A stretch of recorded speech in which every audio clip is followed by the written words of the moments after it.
Hello, good morning, जोहार। मैं संजय और आप देख रहे हैं न्यूज झारखंड। समय हो चला है झारखंड की खबरों को जानने का, झारखंड की खबरों से अपडेट होने का। तो चलिए जानते हैं आज की झारखंड की 25 मुख्य बड़ी खबरों को। स्वास्थ्य मंत्री इरफान अंसारी की बड़ी घोषणा, प्रशिक्षु नर्सों का वेतन 10,000 से बढ़ाकर किया 25,000 रुपए प्रति माह। प्रशिक्षु नर्सों का वेतन 10,000 से बढ़ाकर 25,000 रुपए प्रति माह किया गया है। मंत्री इरफान अंसारी ने इस बाबत बताया है कि यह घोषणा स्वास्थ्य सेवा को बेहतर बनाने की दिशा में एक कारगर पहल साबित होगी। कहा है कि मुख्यमंत्री हेमंत सोरेन के निर्देश पर प्रति माह मानदेय पर काम करने वाली प्रशिक्षु नर्सों का वेतन 10,000 से बढ़ाकर 25,000 रुपए प्रति माह कर दिया गया है। यह फैसला नर्सों की मेहनत को मान देने और उन्हें आर्थिक रूप से मजबूत बनाने के उद्देश्य से लिया गया है। अध्यक्ष बनने के बाद पहली बार झामुमो कार्यालय पहुंचे हेमंत सोरेन। पार्टी ऑफिस में हर सप्ताह जनता की शिकायत सुनेंगे। झारखंड मुक्ति मोर्चा के केंद्रीय अध्यक्ष चुने जाने के बाद बुधवार को पहली बार मुख्यमंत्री हेमंत सोरेन हरमो स्थित पार्टी के केंद्रीय कैंप कार्यालय पहुंचे। मुख्यमंत्री हेमंत सोरेन का स्वागत पार्टी के वरिष्ठ नेता विनोद पांडे और सुप्रियो भट्टाचार्य ने पुष्पगुच्छ देकर किया। पार्टी कैंप कार्यालय में मुख्यमंत्री करीब 2 घंटे तक रहे और आगे की रणनीति पर अपने वरिष्ठ नेताओं के साथ चर्चा की। इस दौरान उन्होंने कहा कि झारखंड मुक्ति मोर्चा को मजबूत करने पर जोर दिया जाएगा। आज पहली बार पार्टी के दफ्तर पहुंचे हैं और अब वह लगातार यहां देखने को मिलते रहेंगे। उन्होंने साफ तौर पर कहा है कि झारखंड मुक्ति मोर्चा को हर स्तर पर मजबूत करना है। हेमंत सोरेन के पार्टी कार्यालय से जाने के बाद सुप्रियो भट्टाचार्य ने कहा कि पहली बार केंद्रीय अध्यक्ष बनने के बाद वो कैंप कार्यालय पहुंचे थे। उन्होंने कई निर्देश दिए हैं। सुप्रियो भट्टाचार्य ने बताया कि पार्टी दफ्तर में सप्ताह में एक दिन झामुमो कोटे के एक मंत्री बैठेंगे ताकि पार्टी कार्यकर्ताओं के साथ साथ आम जनता की समस्याओं का तत्काल निपटारा हो सके। झारखंड में इस दिन तक होती रहेगी बारिश, अब अप्रैल में नहीं सताएगी भीषण गर्मी। झारखंड में अप्रैल महीने के बचे हुए शेष 15 दिनों में मौसम बहुत ज्यादा गर्म नहीं होगा। रांची समेत ज्यादातर शहरों के तापमान के सामान्य रहने की उम्मीद तो है ही, भीषण गर्मी के भी आसार नहीं है। इस दौरान रांची का अधिकतम तापमान 35 डिग्री तक रह सकता है। वहीं इस माह के अंत तक राज्य के गर्म रहने वाले शहरों का अधिकतम तापमान 42 डिग्री तक रह सकता है। हालांकि पिछले वर्ष अप्रैल माह में 6 बार राज्य में लू की चेतावनी जारी हुई थी। मौसम विभाग के अनुसार राज्य में अगले 4 दिन में आंधी बारिश के साथ साथ कहीं कहीं वज्रपात का येलो अलर्ट जारी किया गया है। मौसम विभाग के अनुसार राज्य में तापमान अब तक सामान्यतः औसत से नीचे या उसके करीब चल रहा है, जबकि भीषण गर्मी की स्थिति में तापमान अपने औसत से कई डिग्री अधिक हो जाता है। राज्य में फिलहाल 25 अप्रैल तक बादल छाने से गर्मी नहीं सताएगी। मौसम वैज्ञानिक अभिषेक आनंद के अनुसार अगले 2 हफ्ते के बीच राज्य में सामान्यतः या इससे अधिक बारिश होने का अनुमान है। इस बीच हवा की रफ्तार घट बढ़ सकती है। एक्शन में मंत्री दीपक बिरुवा, सभी सीओ को समय पर कार्यालय में रहने का निर्देश। भू राजस्व मंत्री दीपक बिरुवा ने सभी अंचल अधिकारियों सीओ को सख्त निर्देश दिया है कि वे निर्धारित समय पर कार्यालय में उपस्थित रहें। उन्होंने कहा है कि अगर अधिकारी ही कार्यालय में नहीं रहेंगे तो आम लोगों का काम कैसे होगा। इससे लेकर इसी महीने प्रोजेक्ट भवन में एक महत्वपूर्ण बैठक होगी। उन्होंने कहा है कि आने वाले दिनों में विभाग की तरफ से कुछ कड़े फैसले लिए जाएंगे और जरूरत पड़ने पर समीक्षा के बाद कई अधिकारियों पर कड़ी कार्रवाई की जाएगी। भू राजस्व मंत्री दीपक बिरुवा इसी महीने राज्य के सभी सीओ और एलआरडीसी के साथ राज्य स्तरीय बैठक करेंगे। इस बैठक में जमीन से जुड़े महत्वपूर्ण बिंदुओं पर अहम फैसले लिए जा सकते हैं। मंत्री ने स्पष्ट किया है कि बिना वजह म्यूटेशन का आवेदन रिजेक्ट करने वाले सीओ पर कार्रवाई होगी। हफीजुल के बयान पर भाजपा आज करेगी आक्रोश प्रदर्शन। राज्य के मंत्री हफीजुल हसन के हालिया बयान को लेकर सियासी हलचल तेज हो गई है। भारतीय जनता पार्टी भाजपा ने इस पर आपत्ति जताते हुए आज 17 अप्रैल को रांची में आक्रोश प्रदर्शन का ऐलान किया है। यह प्रदर्शन भाजपा महानगर जिला इकाई द्वारा आयोजित किया जा रहा है, जिसमें पार्टी के प्रदेश पदाधिकारी, सांसद, विधायक और बड़ी संख्या में कार्यकर्ताओं के शामिल होने की संभावना है। भाजपा की ओर से समर्थकों और आम नागरिकों से अपील की गई है कि वे जिला स्कूल मैदान में जुटकर इस प्रदर्शन को सफल बनाएं। पार्टी का कहना है कि यह कार्यक्रम राज्य सरकार की नीतियों और मंत्री के बयान के खिलाफ जन भावनाओं को सामने रखने का एक माध्यम है। गौरतलब है कि मंत्री हफीजुल हसन ने हाल ही में एक बयान में कहा था कि उनके लिए संविधान से पहले शरीयत है। इसी टिप्पणी को लेकर भाजपा समेत कई विपक्षी दलों ने नाराजगी जताई है और इसे संविधान की मूल भावना के खिलाफ बताया है। मंत्री के बयान को लेकर सार्वजनिक बहस भी तेज हो गई है। सीएम हेमंत सोरेन को डीसी ने एयर शो का दिया निमंत्रण। रांची में 19 और 20 अप्रैल को पहली बार होगा यह खास कार्यक्रम। झारखंड की राजधानी रांची में पहली बार भारतीय वायुसेना का एयर शो होने जा रहा है। यह खास कार्यक्रम 19 और 20 अप्रैल को नामकुम स्थित खोजा टोली के आर्मी ग्राउंड में आयोजित किया जाएगा। रांची डीसी मंजूनाथ भजंत्री ने इस आयोजन के लिए मुख्यमंत्री हेमंत सोरेन को भी आमंत्रित किया है। इस एयर शो में भारतीय वायुसेना की मशहूर सूर्य किरण एरोबेटिक टीम हिस्सा लेगी। यह टीम हवाई जहाज से आसमान में शानदार करतब दिखाएगी, जिन्हें देख लोग दंग रह जाएंगे। एयर शो दोनों दिन सुबह 9:45 से 10:45 तक चलेगा, यानी हर दिन 1 घंटे तक आसमान में वायुसेना का दम देखने को मिलेगा। गिरिडीह में महिला से चैन स्नैचिंग, बाइक सवार बदमाशों ने 2 लाख की चेन छीनी, सीसीटीवी में कैद हुए आरोपी। गिरिडीह के न्यू बरगंडा में दिनदहाड़े चैन स्नैचिंग की वारदात सामने आई है। नगर थाना क्षेत्र में बाइक सवार 2 बदमाशों ने एक महिला के गले से सोने की चेन छीन ली। प्रोफेसर कॉलोनी की रहने वाली सुमित्रा रंजन के साथ यह घटना हुई। वह शाम को छापरिया जनरल स्टोर से सामान खरीदकर लौट रही थी। महिला कॉलेज के पास 2 बाइक सवार युवक अचानक आए। उन्होंने सुमित्रा के गले से 2.5 भर की सोने की चेन छीन ली। चेन की कीमत करीब 2 लाख रुपए बताई जा रही है। वही बदमाश भागते हुए सीसीटीवी में कैद हो गए। पीड़िता ने बदमाशों का पीछा करने का प्रयास किया, लेकिन आरोपी तेज रफ्तार से बाइक से फरार हो गए। सुमित्रा रंजन ने नगर थाने में शिकायत दर्ज कराई है। नगर थाना प्रभारी शैलेश प्रसाद ने बताया है कि मामले की जांच की जा रही है। सीसीटीवी फुटेज की जांच की जा रही है। पुलिस जल्द ही आरोपियों को गिरफ्तार कर लेगी। जनता से संवाद के लिए राज्य भर में प्रशासन का अभियान, 2109 लोगों की सुनी गई शिकायतें। मुख्यमंत्री हेमंत सोरेन के निर्देश पर राज्य के सभी जिलों में जन शिकायत समाधान कार्यक्रम का आयोजन किया गया। इस पहल की अगुवाई पुलिस महानिदेशक अनुराग गुप्ता ने की, जिसके तहत पुलिस और प्रशासन की संयुक्त टीमों ने 2109 लोगों की समस्याएं सीधे तौर पर सुनी और आवश्यक कार्रवाई का आश्वासन दिया। झारखंड पुलिस मुख्यालय की ओर से दी गई जानकारी के मुताबिक इस अभियान का उद्देश्य आम लोगों, विशेषकर पीड़ितों, महिलाओं, बच्चों, बुजुर्गों और वंचित तबकों की सुरक्षा सुनिश्चित करना है। साथ ही पुलिस की पहुंच को ग्रामीणों और दूर दराज के इलाकों तक सुलभ बनाना और जनता के साथ पुलिस का आपसी विश्वास और संवाद बढ़ाना भी इस पहल का अहम मकसद है। पहली बार शहरी क्षेत्र में पहुंचा हाथियों का झुंड। झुमरी तिलैया में 25 हाथियों ने मचाया उत्पात, गेहूं की फसल और केले के पौधों को किया नष्ट। कोडरमा जिले में पिछले 1.5 महीने से हाथियों का झुंड भ्रमण कर रहा है। वन विभाग द्वारा इन्हें बिहार के जंगलों में भेजने के प्रयास के बावजूद हाथी फिर कोडरमा लौट आए हैं। मंगलवार की देर रात झुमरी तिलैया नगर परिषद के वार्ड नंबर 28 में हाथियों का झुंड पहुंच गया। महुआटांड़ और यदुटांड़ क्षेत्र में हाथियों ने गेहूं की फसल को नुकसान पहुंचाया। दीवार तोड़ने और हाथियों की आवाज से स्थानीय लोगों में दहशत फैल गई। वर्तमान में हाथियों का झुंड एक बड़े बाउंड्री कैंपस में है। यहां लगे 400 केले के पौधों को हाथियों ने अपना भोजन बना लिया है। झुंड में छोटे बड़े मिलाकर लगभग 25 हाथी हैं। स्थानीय निवासियों के अनुसार इस क्षेत्र में पहले कभी हाथियों को नहीं देखा गया था। वन विभाग को सूचना मिलते ही टीम मौके पर पहुंची। विभाग पटाखे और आग का प्रयोग कर हाथियों को रिहायशी इलाकों से दूर भगाने का प्रयास कर रहा है। बिजली विभाग की लापरवाही से मांडू में एक की मौत। नदी से नहाकर लौट रहे अधेड़ को लगा करंट, परिजनों ने किया सड़क जाम। रामगढ़ जिले के मांडू पैंकी में बिजली विभाग की लापरवाही से एक बड़ी दुर्घटना हुई है। डीवीसी की हाईटेंशन लाइन की चपेट में आने से 50 वर्षीय भीमदेव महतो की मौत हो गई। घटना दोपहर की है, जब वार्ड नंबर 6 के निवासी भीमदेव नदी से नहाकर लौट रहे थे। सड़क किनारे काफी नीचे लटक रही हाईटेंशन लाइन की चपेट में आने से उनकी मौके पर ही मौत हो गई। यह लाइन सीसीएल कर्मा के लिए बिछाई गई है।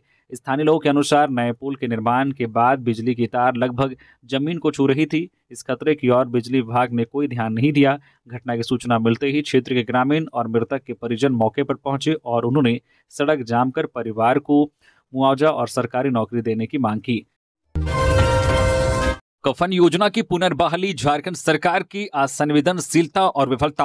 अमर बावरी। झारखंड के पूर्व नेता प्रतिपक्ष अमर कुमार बावरी ने राज्य सरकार द्वारा कफन योजना को दोबारा शुरू किए जाने पर तीखी प्रतिक्रिया व्यक्त की है। कहा कि यह निर्णय झारखंड सरकार की विफल नीतियों और जमीनी हकीकत का कड़वा प्रमाण है। उन्होंने कहा है कि जब राज्य की जनता बेहतर इलाज, दवाओं की उपलब्धता, चिकित्सीय सुविधा और आपातकालीन सेवाओं की मांग कर रही है, तब राज्य के स्वास्थ्य मंत्री द्वारा कफन योजना की घोषणा करना बेहद शर्मनाक और निंदनीय है। क्या अब झारखंड सरकार को यह उम्मीद भी नहीं रह गई है कि किसी मरीज को बचाया जा सकता है? बावरी ने सवाल किया है कि क्या सरकार की प्राथमिकता अब जीवन बचाने के बजाय मृत्यु के बाद की औपचारिकताओं तक सीमित रह गई है। उन्होंने आगे कहा है कि यह निर्णय न केवल सरकार की संवेदनहीनता को दर्शाता है, बल्कि यह भी सिद्ध करता है कि झामुमो कांग्रेस राजद गठबंधन सरकार ने स्वास्थ्य के क्षेत्र में पूरी तरह से आत्मसमर्पण कर दिया है। स्वास्थ्य मंत्री से आग्रह करते हुए बावरी ने कहा है कि जनता को जीवन चाहिए, कफन नहीं। सरकार ऐसी योजनाएं बनाए जो जीवन की रक्षा करे, ना कि मौत को सुसंस्कारित करने का दिखावा करे। मुख्यमंत्री हेमंत सोरेन से आम लोगों ने की मुलाकात, समस्याओं से हुए रूबरू। मुख्यमंत्री हेमंत सोरेन से बुधवार को उनके कांके रोड स्थित आवास पर आम लोगों ने मुलाकात की। झारखंड मुक्ति मोर्चा के केंद्रीय अध्यक्ष बनने के अगले ही दिन मुख्यमंत्री ने अपने घर का दरवाजा आम लोगों के लिए खोल दिया। आम लोगों ने मुख्यमंत्री से मुलाकात कर अपनी समस्याओं से उन्हें अवगत कराया। मुख्यमंत्री स्वयं एक एक लोगों से रूबरू होकर उनकी समस्याओं एवं परेशानियों को जाना तथा उनसे आवेदन प्राप्त किए। मुख्यमंत्री हेमंत सोरेन ने सभी आवेदनों पर समुचित समाधान एवं निराकरण का भरोसा लोगों को दिलाया। मौके पर मुख्यमंत्री ने संबंधित अधिकारियों को समस्याओं के त्वरित निराकरण के निर्देश दिए। उन्होंने कहा है कि जन समस्याओं के समाधान के लिए उनकी सरकार निरंतर कार्य कर रही है। समस्याओं के त्वरित निराकरण के लिए राज्य सरकार संकल्पबद्ध है। मौके पर कई विभिन्न संगठनों के लोगों ने भी मुख्यमंत्री से मुलाकात की। लोन की किस्त मांगने पर एजेंट के ऊपर जानलेवा हमला, 2 घायल। रांची के अरगोड़ा थाना क्षेत्र में एक फाइनेंस कंपनी के 2 कर्मचारियों पर जानलेवा हमला हुआ। नितेश कुमार और रंजीत पांडे पर धारदार हथियार और लाठी डंडों से हमला किया गया। आरोप है कि हमलावर ने कंपनी से बिजनेस लोन लिया था और समय पर किस्त नहीं दे रहा था। इसको लेकर नितेश ने फोन पर किस्त मांगी थी, जिससे नाराज होकर हमलावर ने जान से मारने की धमकी दी और फिर हमला कर दिया। पुलिस ने इस मामले में प्राथमिकी दर्ज कर ली है और जांच शुरू कर दी है। नितेश कुमार और Ranjit Pandey I finance limited में कार्यरत हैं। हमलावर अमरावती कॉलोनी चुटिया निवासी हैं और उसने अपने 4 से 5 साथियों के साथ मिलकर हमला किया। हमले में दोनों कर्मचारी घायल हो गए हैं और उन्हें इलाज के लिए अस्पताल में भर्ती कराया गया है। इधर अरगोड़ा थाना पुलिस ने मामला दर्ज कर जांच शुरू कर दी है। पुलिस हमलावरों की पहचान करने और उन्हें गिरफ्तार करने के प्रयास कर रही है। सीएम हेमंत सोरेन की स्वीडन और स्पेन यात्रा को मिला क्लियरेंस। 11 सदस्यीय टीम कल 18 अप्रैल को होंगी रवाना। झारखंड के मुख्यमंत्री हेमंत सोरेन के नेतृत्व में 11 सदस्यीय टीम स्वीडन और स्पेन की यात्रा पर जाएंगी। इसके लिए पॉलिटिकल क्लियरेंस मिल गया है। इस यात्रा का मुख्य उद्देश्य राज्य में निवेश आकर्षित करना और विभिन्न क्षेत्रों में प्रौद्योगिकी साझेदारी की पहचान करना है। टीम में मुख्यमंत्री की पत्नी और विधायक कल्पना सोरेन सहित कई वरिष्ठ अधिकारी शामिल हैं। टीम कल 18 अप्रैल को रांची से विदेश के लिए रवाना होगी और 19 से 27 अप्रैल तक स्वीडन और स्पेन के दौरे पर रहेगी। जामताड़ा में ईडी नोटिस के विरोध में कांग्रेस का प्रदर्शन। महात्मा गांधी चौक पर जुटे कार्यकर्ता सोनिया राहुल के समर्थन में की नारेबाजी। जामताड़ा में बुधवार को कांग्रेस पार्टी ने महात्मा गांधी चौक पर 1 दिवसीय धरना प्रदर्शन किया। यह प्रदर्शन सोनिया गांधी और राहुल गांधी को प्रवर्तन निदेशालय की ओर से भेजे गए नोटिस के विरोध में था। जिला अध्यक्ष दीपिका बेसरा के नेतृत्व में आयोजित इस धरने में जिले के कई प्रमुख कांग्रेसी नेता और कार्यकर्ता शामिल हुए। प्रदर्शनकारियों ने केंद्र सरकार के खिलाफ नारेबाजी की। उन्होंने भाजपा सरकार पर राजनीतिक प्रतिशोध का आरोप लगाया। कांग्रेस जिला प्रवक्ता इरशादुल आरसी ने कहा है कि धरने का मुख्य उद्देश्य भाजपा सरकार की कथित तानाशाही का विरोध करना था, साथ ही सोनिया गांधी और राहुल गांधी के प्रति एकजुटता दिखाना था। प्रदर्शनकारियों ने देश में बढ़ती महंगाई, बेरोजगारी और सामाजिक असमानता के मुद्दों को भी उठाया। जिला अध्यक्ष दीपिका बेसरा ने कहा कि कांग्रेस पार्टी सोनिया गांधी और राहुल गांधी के साथ मजबूती से खड़ी है। धरना प्रदर्शन शांतिपूर्ण रहा। जिला प्रशासन ने सुरक्षा के कड़े इंतजाम किए थे। कांग्रेस पार्टी ने इस प्रदर्शन के जरिए संदेश दिया है कि वह भाजपा सरकार की कार्रवाइयों के खिलाफ एकजुट है। धनबाद में भिड़ गए कांग्रेस नेताओं के 2 गुट। रणधीर वर्मा चौक पर खूब मचा बवाल, पत्रकारों पर हमला। कांग्रेस जिला कार्यकारी अध्यक्ष रशीद रजा और पार्टी के एक अन्य गुट के बीच आपस में जमकर मारपीट हुई। रणधीर वर्मा चौक पर घंटों बवाल और हंगामा कांग्रेस के 2 गुटों के बीच चलता रहा। बता दें कि जिले के रणधीर वर्मा चौक को कांग्रेस नेता और कार्यकर्ताओं ने रण क्षेत्र बना डाला। जिला कांग्रेस कार्यकारी अध्यक्ष रशीद रजा के पुत्र और भाई पर दूसरे पक्ष के कांग्रेस कार्यकर्ता पर लोहे के रड और पाइप से हमला करने का आरोप है। कांग्रेस नेता और कार्यकर्ताओं का यह बवाल गांधी सेवा सदन तक पहुंच गया। कवरेज करने के दौरान पत्रकारों पर भी हमला किया गया। पत्रकारों को लोहे के रड से हमला किया गया, कैमरे को तोड़ दिया गया, एक मीडिया कर्मी घायल हो गया। कांग्रेस नेताओं का यह बवाल काफी देर तक चलता रहा। रणधीर वर्मा चौक रण क्षेत्र बना रहा। कांग्रेस नेताओं के इस रूप को देख लोग भयभीत नजर आए। कांग्रेस नेताओं के आपस में मारपीट और पत्रकारों पर हमला को देख रणधीर वर्मा चौक में तैनात 2 ट्रैफिक पुलिस वालों ने मामले को शांत कराने का प्रयास किया, लेकिन हंगामा बवाल जारी रहा। वही घटना को लेकर धनबाद प्रेस क्लब में भारी आक्रोश से सूचना पाकर पुलिस मौके पर पहुंची, मामले को किसी तरह शांत कराया।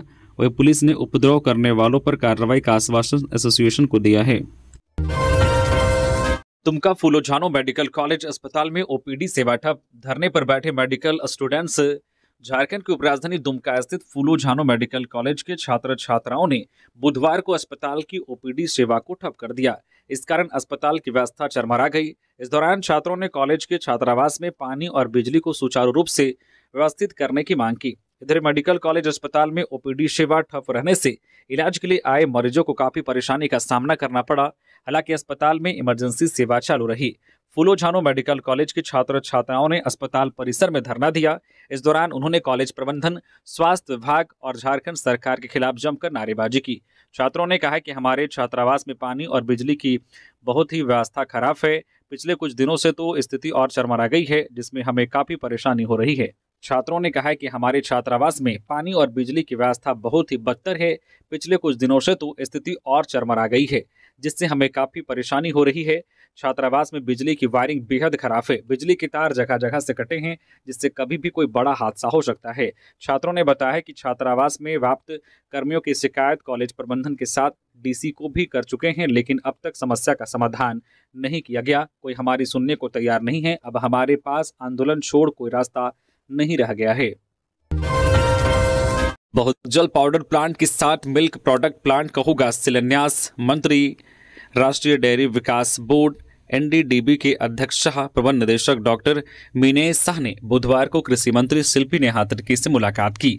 मुलाकात के दौरान झारखंड में मेधा डेयरी सहित एनडीडीबी की कार्य योजना पर चर्चा हुई। इस मौके पर एनडीडीबी के अध्यक्ष सह प्रबंध निदेशक डॉक्टर मीनेश शाह ने बताया कि रांची के होटवार में नया पाउडर प्लांट के साथ मिल्क प्रोडक्ट प्लांट का निर्माण होने जा रहा है। एनडीडीबी के जरिए शुरू होने वाले इस प्लांट का शिलान्यास के लिए राज्य के मुख्यमंत्री हेमंत सोरेन और कृषि मंत्री शिल्पी नेहातरकी का समय निर्धारित किया जा रहा है। बहुत जल्द इस नए प्लांट की आधारशिला रखी जाएगी। इसके साथ ही गिरिडीह में 50,000 लीटर का एक और नया प्लांट लगाने की योजना है। डॉक्टर मीनेश शाह ने बताया है कि उन्होंने खुद गिरिडीह जाकर स्थल निरीक्षण किया है। वहीं झारखंड में राष्ट्रीय गुरुकुल मिशन योजना के तहत राज्य के किसानों को अच्छी नस्ल की गाय उपलब्ध कराने को लेकर एक सेंटर का निर्माण किया जाएगा। धनबाद में हाईवा ने स्कूटी को मारी टक्कर। दुखहरनी मंदिर के पास हादसा, एक गंभीर रूप से घायल, सड़क जाम। धनबाद के झरिया थाना क्षेत्र में एक बार फिर तेज रफ्तार वाहन ने हादसा कर दिया। बुधवार को दुखहरनी मंदिर मोड़ के पास हाईवा ने एक स्कूटी को टक्कर मार दी। हादसे में स्कूटी सवार 40 वर्षीय अशोक केसरी गंभीर रूप से घायल हो गए। वही हादसे के बाद कुछ देर के लिए सड़क जाम लग गया। घटना उस समय हुई जब अशोक केसरी अपनी स्कूटी से रांगटाण धनबाद स्थित सिंगार दुकान जा रहे थे। प्रत्यक्षदर्शियों के मुताबिक पीछे से आ रहे तेज रफ्तार हाईवा ने उनकी स्कूटी को टक्कर मार दी। टक्कर इतनी जोरदार थी कि अशोक सड़क पर गिर पड़े। इस दौरान उनका पैर बुरी तरह से कुचल गया। मौके पर मौजूद लोगों ने घायल को तत्काल स्थानीय अस्पताल पहुंचाया। हालत गंभीर होने के कारण उन्हें SNMMCH धनबाद अस्पताल रेफर कर दिया गया। डॉक्टरों ने उनकी स्थिति चिंताजनक बताई है। पूर्व मुख्यमंत्री अर्जुन मुंडा ने पश्चिम बंगाल के हालात पर चिंता जताई। झारखंड की कानून व्यवस्था पर भी उठाए सवाल। पश्चिम बंगाल के मुर्शिदाबाद में हुई हिंसा पर पूर्व मुख्यमंत्री अर्जुन मुंडा ने चिंता जताई है।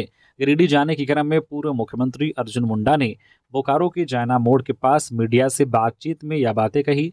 अर्जुन मुंडा ने कहा कि वेस्ट बंगाल में कानून व्यवस्था का जिस तरीके से हाल बिगड़ रहा है, यह काफ़ी चिंताजनक है। एक ऐसा क्षेत्र जहां वक्फ कानून का स्वागत होना चाहिए था, वहां राजनीतिक कारण उन्माद फैल रहा है। उन्होंने कहा कि लोगों को सुरक्षा प्रदान करना राज्य सरकार की जिम्मेदारी है। पश्चिम बंगाल सरकार को इसे रोकने के लिए सख्त कदम उठाने की आवश्यकता है। वही झारखंड के पूर्व मुख्यमंत्री अर्जुन मुंडा ने झारखंड में बिगड़ती कानून व्यवस्था का भी जिक्र किया। उन्होंने कहा है कि राज्य में कानून व्यवस्था पूरी तरह से बिगड़ चुकी है और यह नियंत्रण में नहीं है। लगातार आपराधिक घटनाओं में वृद्धि हो रही है, जिससे लोग असुरक्षित महसूस कर रहे हैं। उन्होंने कहा है कि यदि इस समस्या को राजनीतिक दृष्टिकोण से नहीं देखा गया तो यह साफ होगा कि जब अपराध को राजनीतिक संरक्षण मिलता है तो ऐसी घटनाएं होती हैं। वक्फ कानून को लेकर झारखंड में सियासत गर्म, झामुमो ने इसे धर्मनिरपेक्षता पर हमला करार दिया। झारखंड में वक्फ कानून को लेकर राजनीतिक हलचल तेज हो गई है। इंडिया गठबंधन के नेताओं ने इस कानून के खिलाफ अपनी आपत्तियां दर्ज कराई है।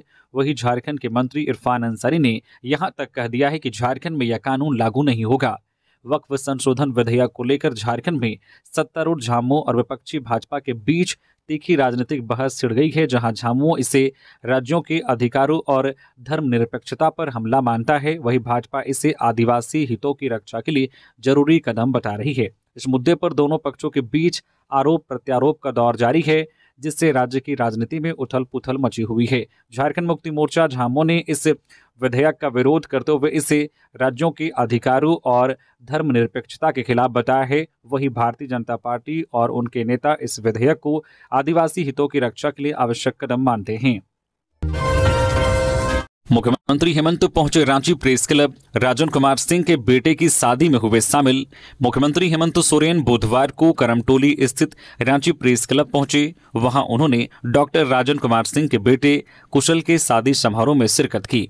इस मौके पर मुख्यमंत्री ने कुशल को खुशहाल वैवाहिक जीवन की शुभकामनाएं दी और आशीर्वाद दिया। उन्होंने डॉक्टर राजन कुमार सिंह और उनके परिवार को भी इस खुशी के अवसर पर बधाई दी। बीएड, एमएड व बीपीएड प्रवेश के लिए आवेदन को 20 अप्रैल तक। झारखंड के बीएड, एमएड व बीपीएड कॉलेजों में नामांकन के लिए 22 अप्रैल तक विद्यार्थियों को आवेदन का अंतिम मौका प्रदान किया गया है। झारखंड संयुक्त प्रवेश प्रतियोगिता परीक्षा परिषद JCE-CEB ने सत्र 2025-27 के लिए बीएड, एमएड व बीपीएड प्रवेश परीक्षा के लिए ऑनलाइन आवेदन की अंतिम तिथि 15 मार्च 2025 निर्धारित की थी, लेकिन बाद में विद्यार्थियों की मांग पर फिर से आवेदन के लिए ऑनलाइन लिंक खोल दिया गया है। अब आवेदन की समय सीमा 20 अप्रैल तक निर्धारित की गई है। गढ़वा, लातेहार और पलामू में पुलिस का स्पेशल ड्राइव किया गया, 68 आरोपियों को गिरफ्तार। गढ़वा, लातेहार और पलामू में पुलिस ने स्पेशल ड्राइव के तहत विभिन्न अपराध के 68 आरोपियों को गिरफ्तार किया है। स्ट्राइक में 171 पॉइंट का निष्पादन किया गया, जबकि 3 के खिलाफ कार्रवाई की गई है। पलामू के जोनल आईजी सुनील भास्कर के निर्देश पर पलामू, गढ़वा एवं लातेहार में स्पेशल ड्राइव चलाया गया था। इसी स्पेशल ड्राइव में फरार 68 आरोपी पकड़े गए हैं। गंभीर अपराध के मामले में 27 जबकि अन्य अपराध के मामले में 41 आरोपी पकड़े गए हैं। 3 फरार आरोपियों के घर की कुर्की करके जब्ती की कार्रवाई की गई है। मौसम में उतार चढ़ाव से लोगों की बिगड़ रही तबीयत, अस्पताल में मरीजों की संख्या बढ़ी। मौसम में पिछले 15 दिनों से हो रहे उतार चढ़ाव के कारण खलारी, कोयलांचल क्षेत्र और आसपास के ग्रामीण इलाकों में रहने वाले लोगों की तबीयत बिगड़ने लगी है।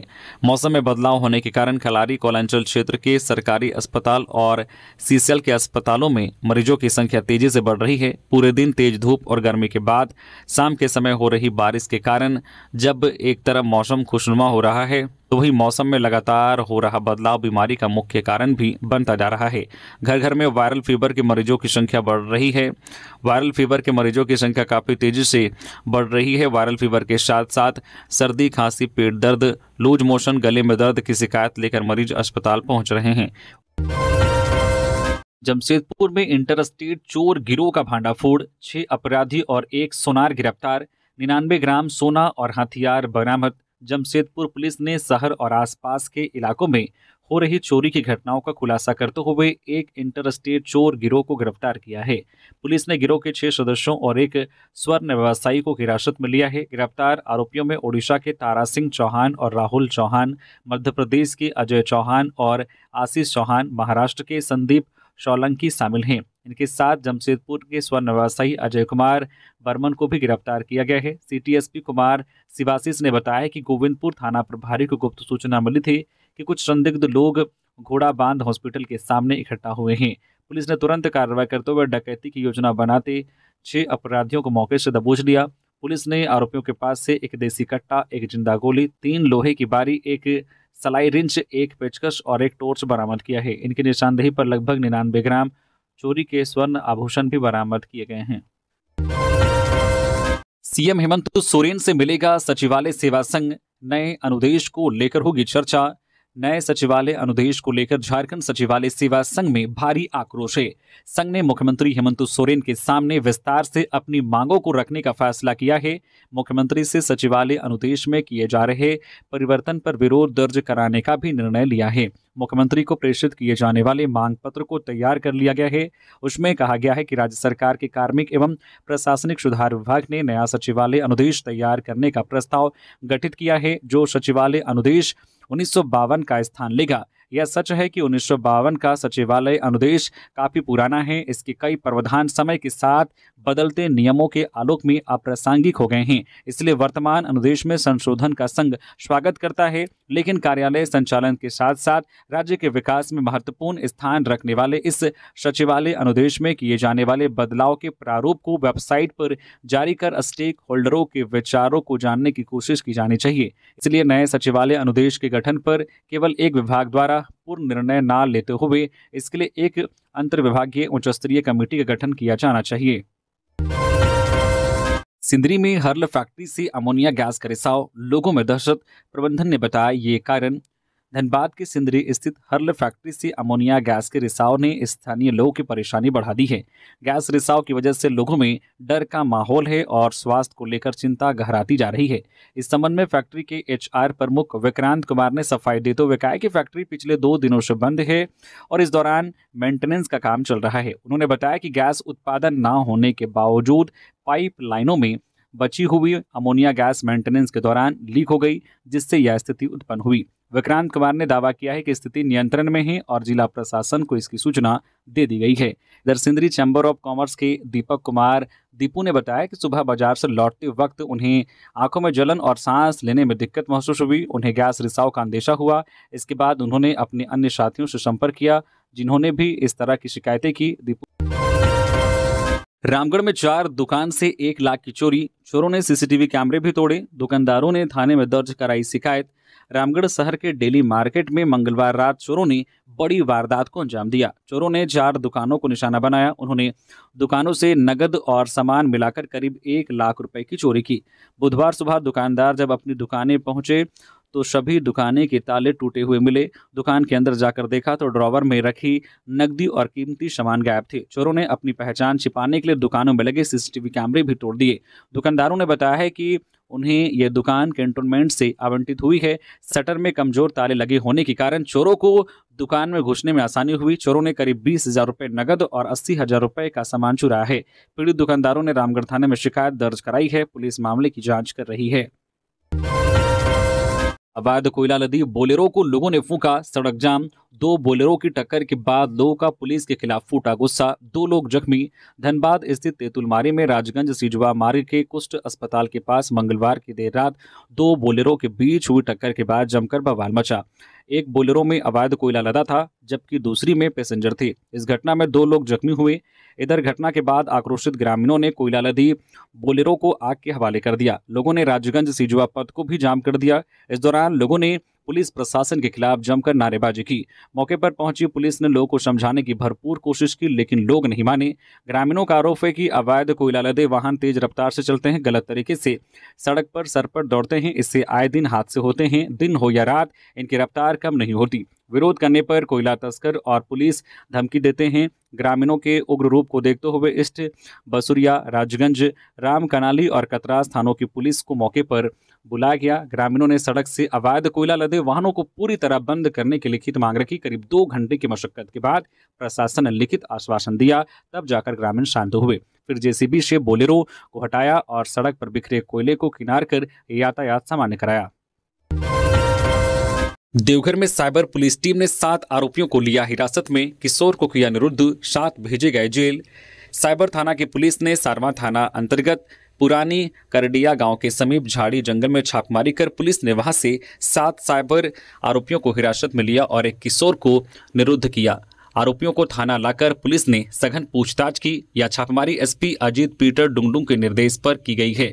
पुलिस की छापेमारी में पकड़े गए लोगों में कर्रो थाना क्षेत्र के बुढ़ियाबाद नागादरी गांव निवासी असगर अंसारी, सगीर अंसारी, अब्बास मियां, नरसुद्दीन अंसारी व जाफिर अंसारी सारड़ थाना क्षेत्र के पिंडारी गांव निवासी शमशेर अंसारी के अलावा जो है सोना राट ठाड़ी थाना क्षेत्र के कुशमा गांव निवासी अखिलेश कुमार के नाम शामिल हैं।